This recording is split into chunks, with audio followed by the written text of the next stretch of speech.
This video is sponsored by Patchworks, Seattle's synthesizer store. What's up, nerds? My name is Jeremy, this is Red Means Recording, and today we are looking at the new Acid Rain Constellation trigger and gate sequencer. This is the second major offering, I'd call it, from Acid Rain, a company that is local to me here in Seattle, so I have, a vested interest in seeing them succeed. I've got a whole bunch of their modules, including the Acid Rain Maestro, which is an amazing modulation creator, and the Acid Rain Navigators, which are really, really useful controllers for voltage offsets and attenuation. But today we're looking at their new friend here, the Constellation, like I said, a trigger and gate sequencer. What this is going to do is send out events into your Eurorack system to, mostly people consider that something that you'd use with drums. It's like a trigger sequencer you'd use to make events happen, oh, there's a drum. Wow.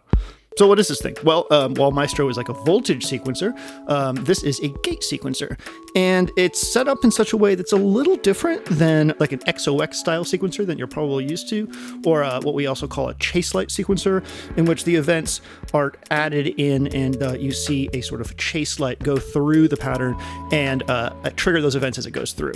This is using math, and primarily what we call Euclidean math, to create patterns, but it's so much more than that. I actually had a call with Ryan yesterday to go over some of the stuff that I was a little confused about, and the moment that I got what they were doing with this thing, my brain exploded, and in a good way. Before we get started though, sorry, I forgot. Everyone always ignores the main module that I'm talking about in these videos whenever they see something with blinking lights on it, and they ask only about this. So I'm going to tell you right now, so you don't have to ask. This is the Glitch 3 from a company called Paratech. You can get them on their website, paratech.org or something like that. I'll put it in the description. Now you don't have to ask about this, okay? Let's get on with the real video. So the first aspect of sequencing is timing. And so we have a clock coming out of Pamela's new workout over here that is at 100 BPM. And if we hit start, we will hear our first channel, I have the rest of them muted right now, of our friend Constellation going. I have loaded up one of the, how many banks do we get? Oh my God, so many banks. We have an unbelievable amount of banks, and then in each bank we have each one of these is like a full sort of preset you can save, and there's a lot going on in each preset. So the first step of that is deciding what your Euclidean pattern is going to be like on pattern 1. So the first part of that is length. Right now we have a length of 4 and an events of 1. These 4 represent at this point a 16th note, or the incoming clock, which is set by the divide. Divide is 1, so no division. This clock coming out of here is 16th notes. If I change divide to 2, this would turn into 8th notes. 3, I think like a dotted eighth, and then 4 we down to quarter notes. So each channel has its own divider, which you can set in a variety of ways. Length is how many of those events are in a total pattern. So if you think of a bar length in 4/4, that is 16 16th notes. And right now we're actually only doing 4 16th notes. So if I put this up to 16, we're going to hear less events because we only have one event. So if this was at 4 and you had one event, you'd be getting one event every 4 16th notes, which in this case leads to a 4 on the floor kick drum, which is what you're hearing. If you wanted to make this pattern of 16 16th notes, and you wanted it to be 4 on the floor, you would do 4 events in a length of 16. Does that make sense? I hope so. We've got a lot more we can mess around with here, but in order to do that, let's get another channel in. I'm going to bring in our little hi-hat right here. Okay, so you can hear by default, each one is set to 4 and 1. Now I'm going to change this to 16, and we're going to experiment with some other event amounts in here, because 1 is not that interesting, right? 2 is going to give us half notes. Now, that's kind of interesting, isn't it? There's that 4 on the floor. So what the Euclidean pattern is doing is it's adding more events spaced in time according to Euclidean math, and it's pretty neat. It's especially neat when you use even amounts and odd amounts, either way. So you can see we're already getting kind of interesting stuff going on. Now, that wouldn't be enough to make this thing magical. Ryan and his cohort were very smart when they designed this, and they gave every single drum channel on here, excuse me, every single sequencer channel on here, of which we have eight patterns, meaning that I can now add another pattern to this one right here, and it will play on top of it with a few caveats. So let's go ahead and do that. We have this rhythm that we've established with our hi-hat, which is da, da, da, da, da, da, da, da, da, da. Okay, let's actually thin that out a little bit.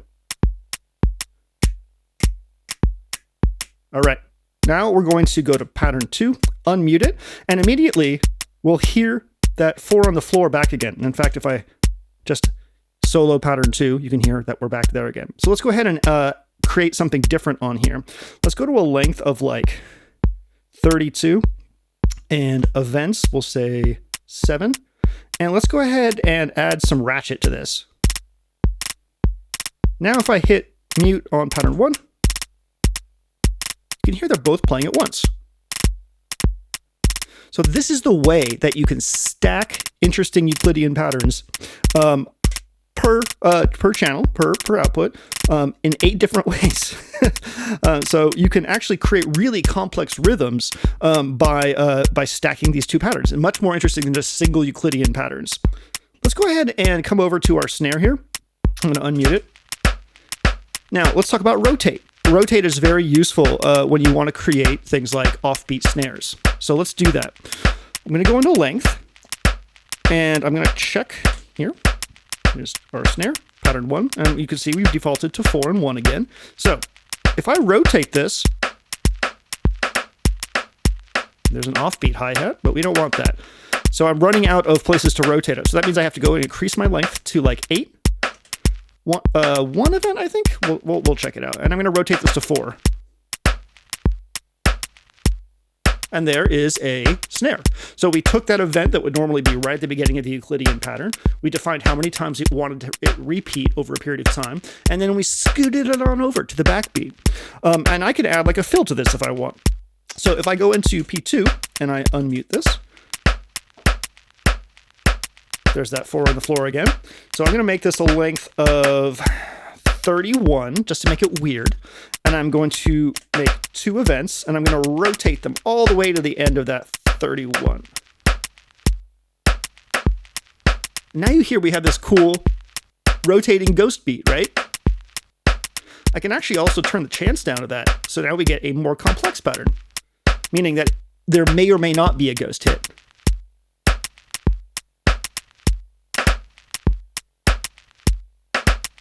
Pretty cool, right? Let's give our kick drum a little bit more interest now that we've established the rhythm that we've got going on. So very easy to do 4 on the floor, and it's actually pretty easy to do other things too. So I'm going to make the length of this, it's already at 16. I'm going to say this 1. So now you can hear that it hits every beginning of 16 steps. Let's go ahead and unmute, pattern 2 for that kick drum channel. And let's make this. Yeah, that's cool. I'm going to turn the chance on this down.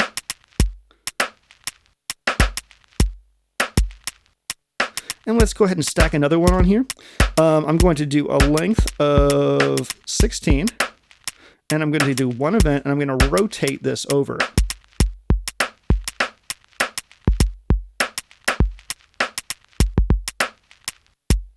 So now we've stacked all these rhythms on top of each other and get a much more interesting pattern, I think.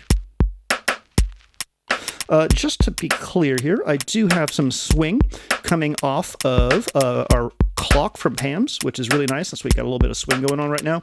It's very nice that these friends do swing when you feed them a regular swung clock, which means you can get funkier rhythms.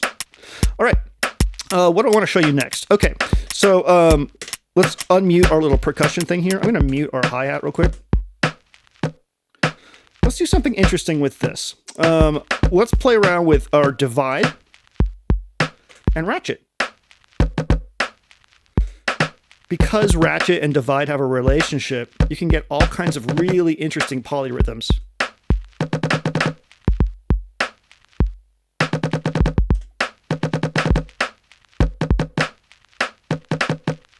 Because my divide is set to 5, I guess that's down to 3.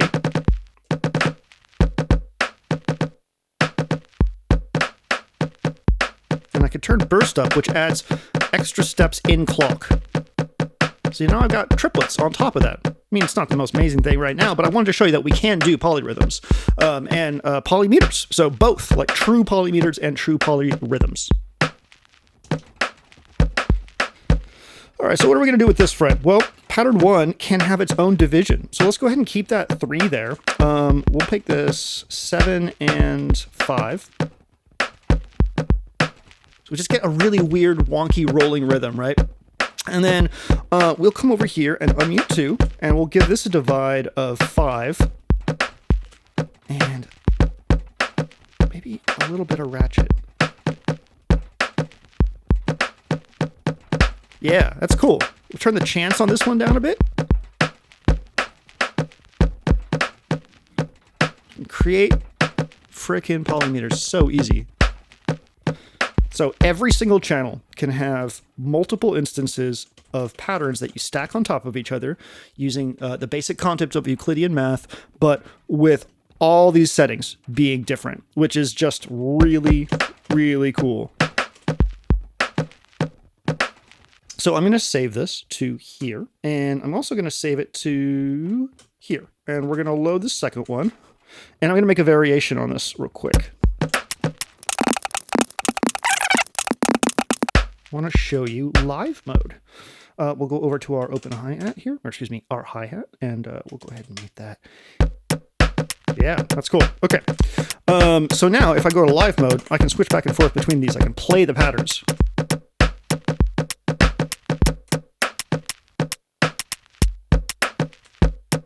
When I let go, it'll go back to the original. Meaning it'll go back to whatever I currently have loaded.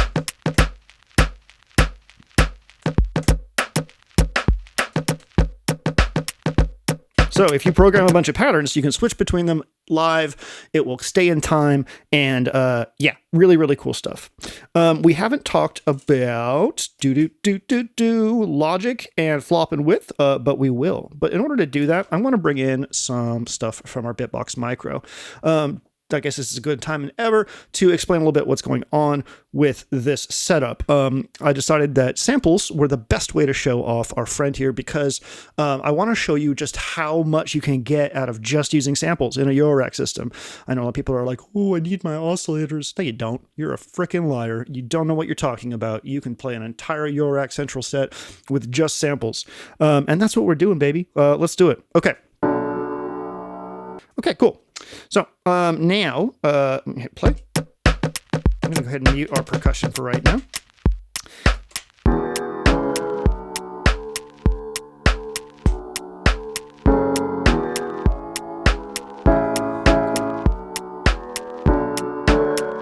Okay, not very interesting, but we're going to fix that. So this is randomly going through those slices right now. It's coming off of this one right here. So let's make this more interesting. Length.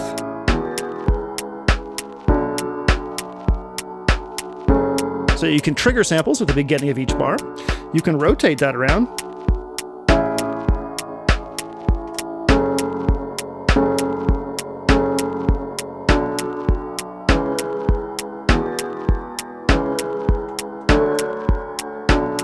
And you can add some chance to it if you want.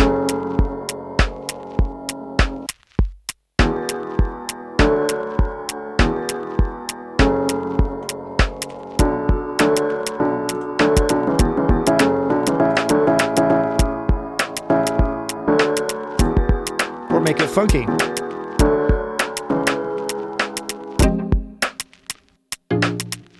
Okay, cool. Let's go ahead, now that we have this cool thing, add a little bit more reverb, a little bit of decay. Next channel, we're going to go down to here, and we're going to put a bass line in here. Okay, so if I go into envelope, I can turn this down.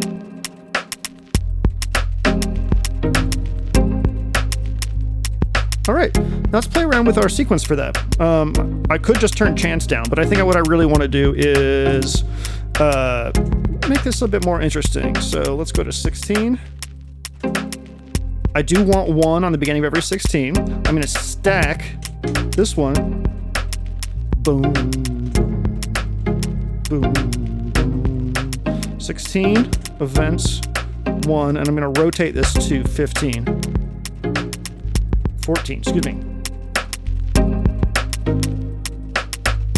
That's cool. So now we have a boom, boom, boom, boom. 3, I'm going to do a length of 32. And I'm going to do events 1, and I'm going to rotate this to 28.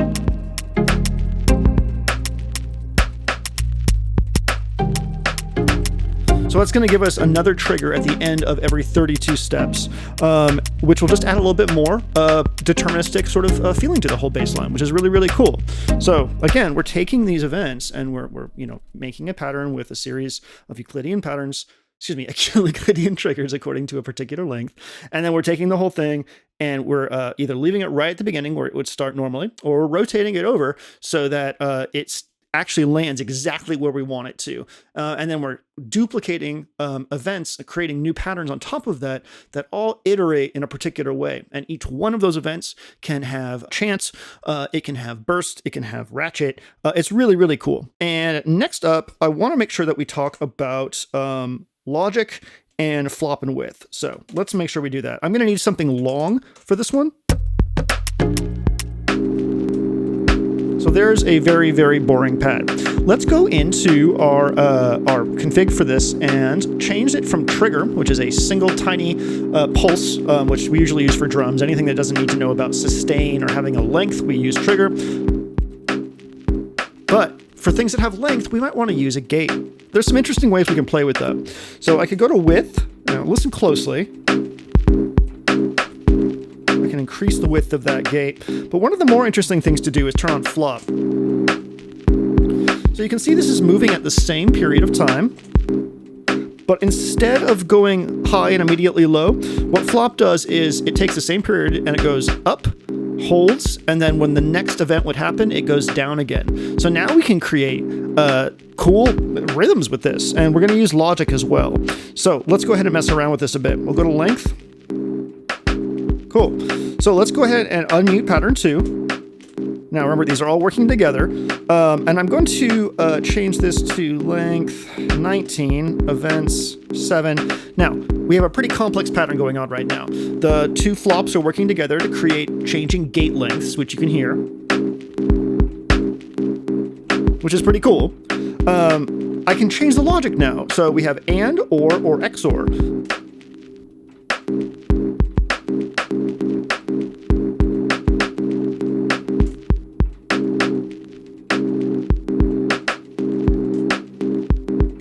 So every single individual channel has the ability to use logic on every pattern, well, the same logic for every pattern, to make decisions about the events that are happening on each pattern to create more interesting or related rhythms to each other. Does that make sense? Hello, everybody. It's Future Jeremy here.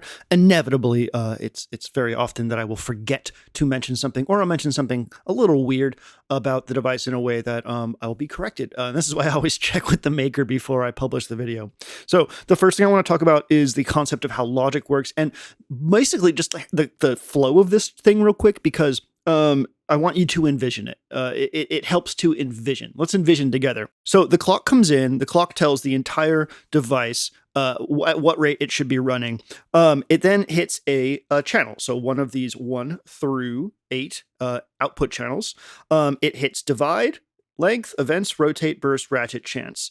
And it does those for every single one of these patterns that you have something set on and unmuted. All of those patterns have access to all of these, and they all play at the same time if they're unmuted. So for instance, in this thing, I have 4 patterns playing at once that each have different values. If you go in here, you'll see slightly different values for each one. That is so you can stack things on top of each other and make them more interesting. So clock comes in, goes to a channel, you tell the channel to do all these things per pattern, you stack those patterns on top of each other to go out, and then the logic is applied at that point to all of the things playing at once for that channel. So we have AND, OR XOR, and that logic is going to listen to every single event happening on whatever patterns you have unmuted for a specific channel, and that will then go out into the world as a series of triggers or gates. So that's how that flow works. It was a little confusing to me too. These aren't patterns in the traditional sense as you switch between them, though you totally could. These are like stackable additive event loops that will be dictated by logic if you decide to do that. That's with flop off. So that's pretty much all the events we have going on right now. But that's with flop on. So it's a really, really interesting way to basically tell Constellation to go up, stay there, and then come down again. But as you start making these patterns more complicated, and they start interacting with each other with the logic, you get these really, really complicated and interesting rhythms coming out of it.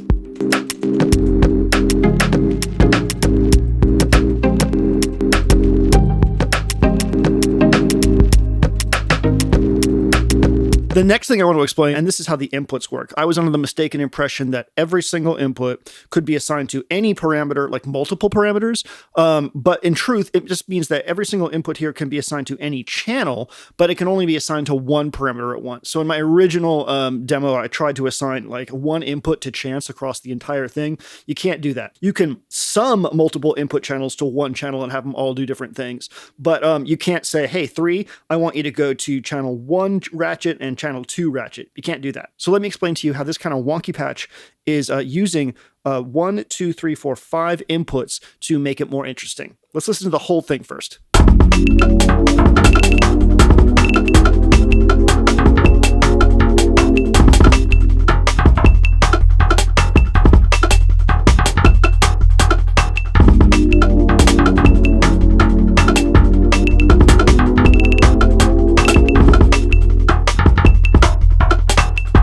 Okay, you got the idea. So if you're careful, you can hear that there's a lot of really kind of like complex rhythmic stuff going on, a lot of polyrhythms, a lot of polymetric stuff, and it's all shifting. Here is our kick and our snare. Our snare does not have any input on it, it's just going, but our kick does, and it's getting it from 1 here. So if I hit input and 1, I'll see that I have it set to rotate on pattern 2. So that pattern here is constantly shifting, that rotate Euclidean pattern thing. It's constantly shifting, and I'll constantly get a different permutation there, but 3, 1, and 4 are static. So you can have these shifting bits within a series of patterns, or excuse me, a stack of patterns that will kind of like the foundation, the bedrock will move, especially with logic. So if you think of a bunch of stacks of patterns on top of each other, and one of them is kind of like slowly shifting, but the logic is like making them all kind of think together. It's kind of neat. All right. This hi-hat is getting input from, here, go ahead and do this. Let's see, 3. So let's see what that is. 3. It's going to events. So events are how many things are actually going to happen within the context of the length. You can see, there it is.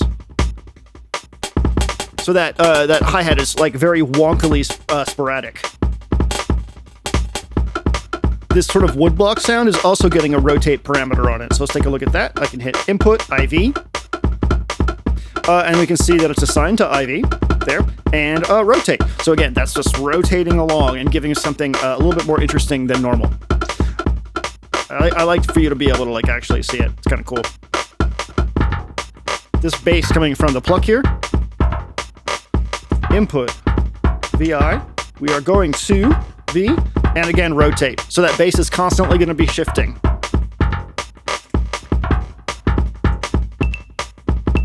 Our clave here is getting a ratchet parameter modulated, and what that's going to do for us with this divide set the way it is it's going to add like sort of, you can hear those ratchets kind of happening.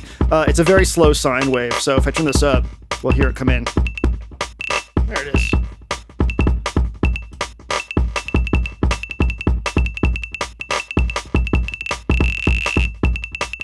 Let's go ahead and turn that down a little bit.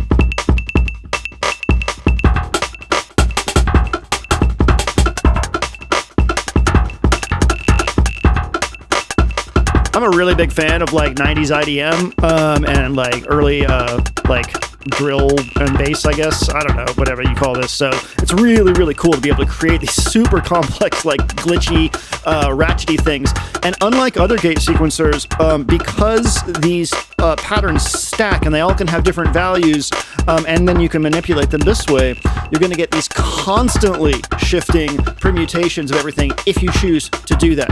And to me, that's super, super interesting. It keeps my ADHD brain engaged. It's really, really fun. And you don't have to think about a chase light sequencer.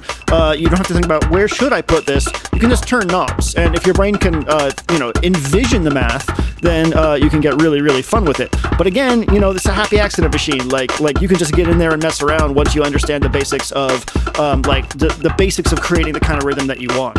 I think it's cool. Did I mention this video is sponsored by Patchworks, Seattle Synthesizer Store?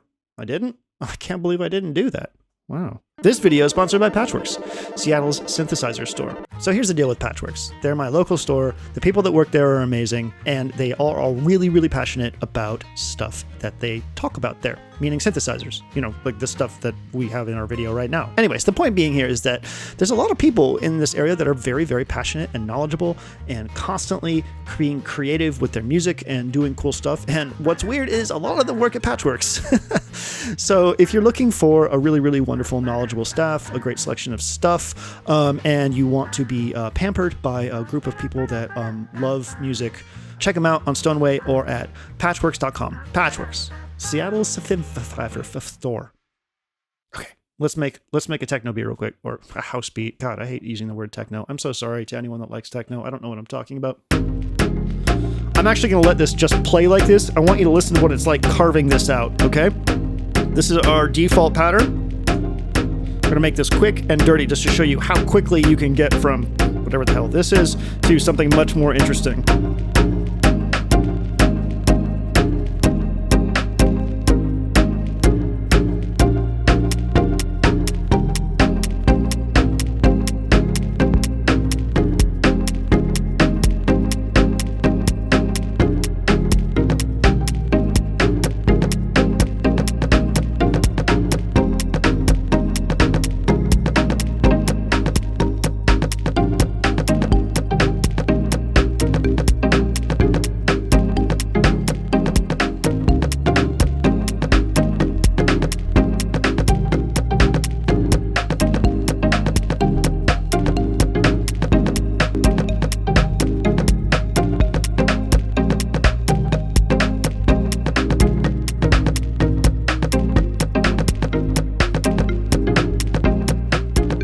That easy.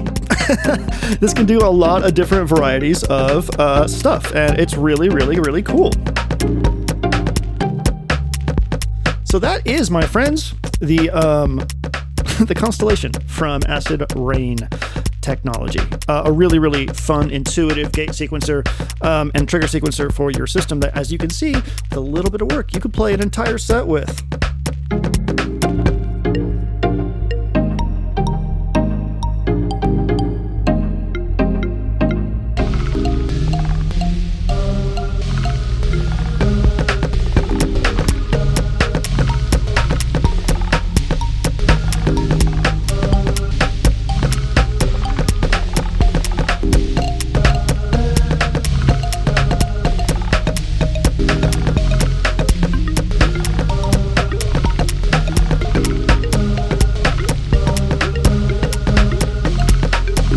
I think it's neat. Thanks so much for watching. Thank you for Acid Rain for providing the unit. Thank you to Patchworks for sponsoring this video. My name is Jeremy, and I hope you have I really hope you have one of those days that you're like, wow, that was a damn good day. Like, holy shit, I did not expect to have such a good day. Wow, what a treat, what a change, what a surprise. This is an actual good day where I actually felt okay for the whole day and things went right for me. That's rare. That's cool. Bye.